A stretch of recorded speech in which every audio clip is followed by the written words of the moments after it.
నీ బచ్చాగాళ్ళతో మాట్లాడిస్తావా వీడియోలు మళ్ళీ? నీ పద్ధతి మార్చుకోరా అబ్బాయి, నీ పద్ధతి మార్చుకో, అర్థమైందా?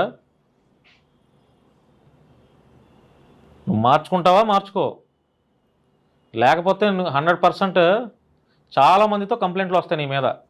ఇది బెదిరింపు అనుకో, వార్నింగ్ అనుకో, ఏమైనా అనుకో.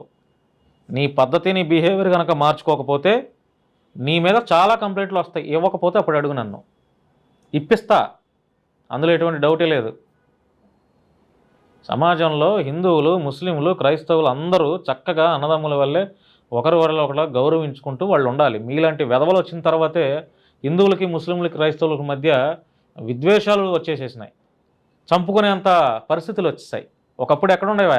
గ్రామాల్లో హిందువులు, ముస్లింలు, క్రైస్తవులు బాబాయ్ పిన్ని అనుకుంటూ చక్కగా ఆరు బయట కబుర్లు చెప్పుకుంటూ, లేకపోతే ఊరిలో చెట్టు కింద, ఆ సచివాలయాల కింద, పంచాయతీ ఆఫీసుల దగ్గర కబుర్లు చెప్పుకుంటూ చాలా